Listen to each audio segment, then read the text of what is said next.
சஞ்சு சாம்சனுக்கு பதிலா இத்தனை வருஷம் சிஎஸ்கேவினுடைய தூணாக இருந்த ரவீந்திர ஜடேஜாவை வித்துருவீங்களா? அப்படி வித்தா அது சிஎஸ்கே செய்யும் மாபெரும் தவறுகள்ல அதுவும் ஒன்றாக இருக்கும்னு சொல்லிட்டு முன்னாள் கிரிக்கெட் வீரர் பிரியங்க் பஞ்சால் சிஎஸ்கேவை கடுமையா சாடி இருக்கிறாரு. தங்களுடைய லெஜெண்டுகளை எப்போதும் தக்க வைத்துக் கொள்ளும் கொள்கைக்கு பெயர் பெற்றவர் யாருன்னு கேட்டீங்கன்னா அது சிஎஸ்கே அணிதான். இத்தனை வருஷமா அணிக்கு அயராம உழைச்ச பல கோப்பைகளை வாங்கி தந்த அணிக்கு அடையாளமா திகழக்கூடிய ஒரு வீரரை இப்படி விட்டு கொடுக்க கூடாது. இந்த தகவலை பொறுத்த வரைக்கும் உண்மையா பொய்யான்னு கூட இப்ப வரைக்கும் தெரியல. ஆனா சமூக வலைதளத்துல தீயா பரவிக்கிட்டு இருக்கு.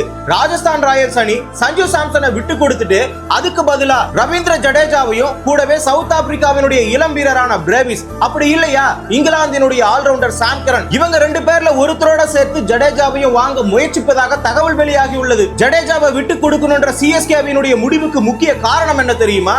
2026 தோனி பெறக்கூடிய ஒரு ஓய்வு தான். ஒருவேளை தோனி ஓய்வு அறிவிச்சுட்டா அந்த இடத்துல விக்கெட் கீப்பர் மற்றும் கேப்டனாக ஒரு சிறப்பு வாய்ந்த வீரர் அணிக்கு தேவை. கேரளாவை சேர்ந்த சஞ்சு சாம்சன் தமிழகத்திலும் பிரபலம் என்பதனால அவரை எடுக்கிறது சரியான முடிவா இருக்கும் சொல்லிட்டு சிஎஸ்கே நினைக்குது. ராஜஸ்தான் ராயல்ஸ் அணி ஜடேஜாவினுடைய வருகை மேற்கிந்திய பகுதிகளில் மட்டுமல்லாமல் குறிப்பாக குஜராத்தில் பெரும்பலமாக அமையும். சாம்சன் என்னதான் 30 வயசானாலும் 37 வயசுல ஜடேஜா கிட்ட இருக்கக்கூடிய அனுபவம் சிறப்பு வாய்ந்தது. அந்த அனுபவம் ராஜஸ்தான் ராயல்ஸ் அணிக்கு கை கொடுக்கும் சொல்லிட்டு ராஜஸ்தான் ராயல்ஸ் அணி நம்புகிறது. ஆனா ரசிகர்களுக்கு என்ன ஒரு வருத்தம்னா 2012 இருந்து 2025 வரைக்கும் சிஎஸ்கேவிற்காக தான் ரவீந்திர ஜடேஜா ஆடிட்டு வந்திருக்காரு. கடுமையா உடைச்சிருக்காரு.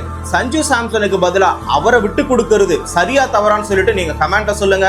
கிரிக்கெட் நிகழ்வுகளை ஒரு நிமிடத்துல தெரிஞ்சுக்கணுமா? ஷார்ட்ஸ் தமிழை ஃபாலோ பண்ணுங்க.